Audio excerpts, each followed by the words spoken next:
ஒட்டுமொத்த ஐரோப்பாவிலேயே முதல் முறையாக ஜெர்மன் நாட்டில் டோர்ட்முண்ட் நகரில் ரைனிஷர் ஸ்ட்ராசே என்கின்ற தெருவோரமாக பொது இடத்தில் நிறுவப்பட்டிருக்கும் தமிழர்களுக்கு பெருமை சேர்க்கக்கூடிய வகையில் முதலாவதாக நிறுவப்பட்டிருக்கின்ற இந்த வள்ளுவர் சிலை 7ஆம் தேதி 12ஆம் மாதம் 2024 நேற்றைய முன்தினம் நகரப்பிதா முன்னிலையில் அரசு அதிகாரிகள், அரசியல்வாதிகள் என்று ஜெர்மன் மக்கள் சூழ, அது மட்டுமில்லாமல் தமிழர்கள் படையெடுத்து பிரான்ஸ், சுவிஸ், லண்டன் என்று பல நாடுகளில் இருந்து வந்து சூழ, அதோடு வேற்றுமொழி நாட்டவர்களும் மத்திய சங்கத்தில் இருக்கின்ற வேற்றுமொழியைச் சேர்ந்தவர்களும் ஆச்சரியத்தோடும் அன்போடும் அந்த இடத்தில் சேர்ந்து நின்று காலை 11:30 இந்த வள்ளுவர் சிலை இந்த இடத்தில் இன்று வர வேண்டும் என்று ஆர்வத்தோடு பணியாற்றிய குழுவுக்குள் இடம்பெற்றிருக்கின்ற தொழில் அதிபர்கள், தமிழ் ஆர்வம் கொண்டவர்கள், எழுத்தாளர்கள், கலைஞர்கள், தமிழ் சங்கங்களைச் சேர்ந்தவர்கள் என்று பலரும் சேர்ந்திருக்கின்ற இந்த நேரத்தில் நகரப்பிதா மற்றும் அதிகாரிகள்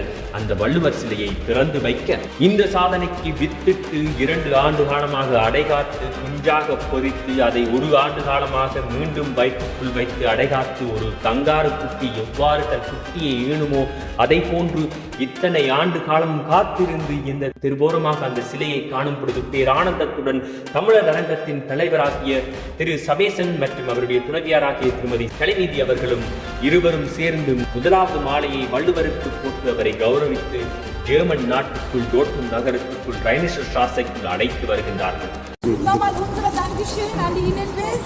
Und an euch allen, auch an Katharina, dass wir so eine schöne Statue hier haben dürfen. Wir wollen euch nochmal danken. Nach unserer Tradition ist dieser Tag was ganz Besonderes. Damit möchten wir euch ehren. Eigentlich sind wir geehrt, dass ihr hier seid. Ja, und dann machen wir gemeinsam mit dem Tücher nochmal ein Bild. Dankeschön.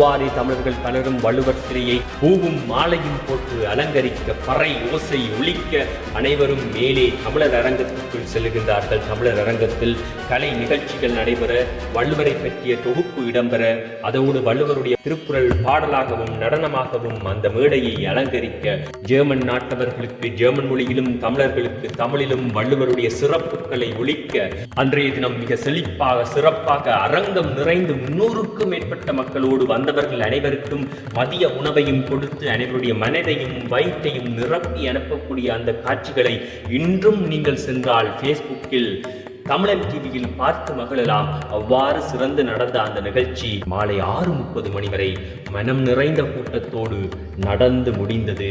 இன்றும் நீங்கள் ஜெர்மனிக்கு வந்தீர்கள் என்றால் டோர்ட்முண்டில் ரைனிஷர் ஸ்ட்ராசையில் அந்த வள்ளுவர் சிலையை வந்து பார்த்துவிட்டு செல்லுங்கள். Ich möchte nicht viel über Tirol erzählen, das habt ihr schon jetzt genug gehört. Ich wollte mich nur ganz lieb bei allen herzlich bedanken. Ich wollte natürlich auch die Story erzählen, wie überhaupt Tirol kam, wie lange das doch gedauert hat. Es war natürlich vor 5 Jahren die Dame, die Sie schon gesehen haben, Frau Stobasini. Sie hat das im Museum gemacht und mein Mann hat mir gesagt, ja, morgen fahren wir dahin, wir sind eingeladen. Das war total cool, in Deutschland, im Museum, eine Tiroler Statue, total interessant, habe ich gesagt. Mensch, wir müssen auch sowas machen. Dortmund müssen wir auch irgendwas Tolles machen. In der Zeit hatten wir natürlich auch schon Straßenfest gemacht. Das ist ja auch bei allen sehr gut angekommen. Dann habe ich natürlich Herrn Meier und Herrn Scholze, also ich kenne Herrn Meier schon über 6 Jahre, denke ich mal, seitdem wir Straßenfest machen, kenne ich ihn. Ich weiß, egal wie viel Uhr ich ihm schreibe, ich bin ja leider Ausländerin immer noch, ich schreibe ihm in der Mitternacht, ich schreibe ihm, Herr Meier, ich habe eine Frage. Können wir das machen? Können wir das irgendwie, ist das möglich?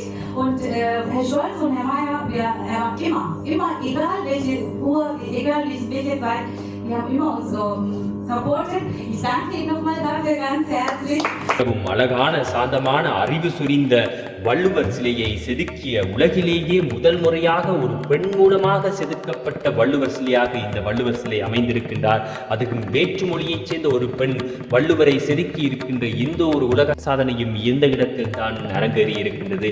இதை பார்த்து மகிழ்வதற்கு வாருங்கள் வாருங்கள் வாருங்கள்.